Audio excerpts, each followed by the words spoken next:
Pátejš na můj hang... Co to slyším? Oh no, no, no, no, dámy a pánové. Gracouza Kawasaki. Tak jdeme se projet tím krásným motorem. Sedni. Jedu na Kawasaki. Oblaka a nebe, pořád posloucháš. Serem na intro, dneska jsem hrozně línej. Si myslíš, že je to talk?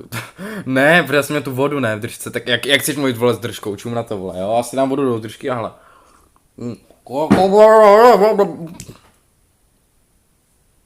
A kurva.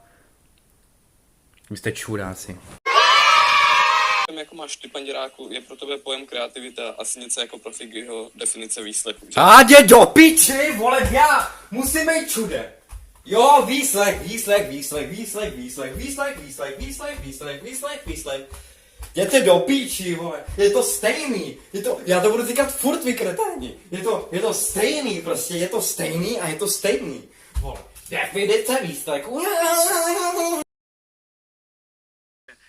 Je to dobrý jídlo, on to vypadá jak sračka, ale je to v tom obalu, takže ten obal to dělá hnusnější. On žere divočák. Co to ku?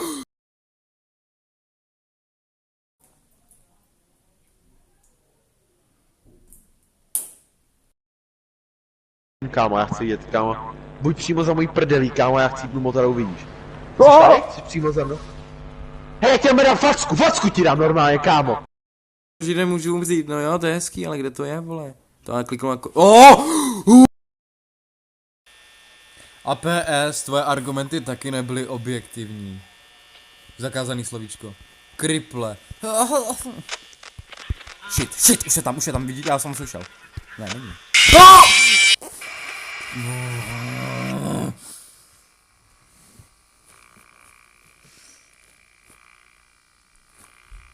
Do píče. Co to je? Co?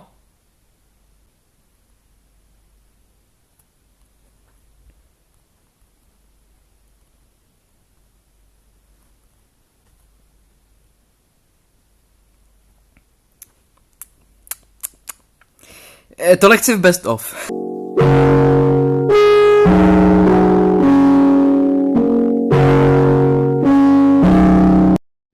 Narozeniny kloučku, jen si dej pěkně, máš tu tady sandwich. To se jí. Jo, dej si to. A máš to hezký úplně. A chcete se nesfoukl svíčky, kterou byste dali. Pojď si sednout tady s náma. A řekni nám, co pak si o tom myslíš? Prosím. Počkej, to ti dohořelo úplně po to. Nezapomeň na to, jestli to nevytáhneš. Přeji si něco o těch věcech. To je jedno. Ať to nedostane.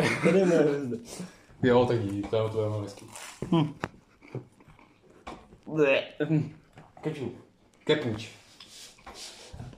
Prosím, pane. Jako. Jo, to máte? No je v tom. Aha, já myslím, že ne.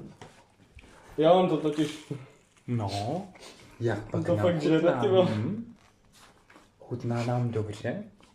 Co? 2 hours later.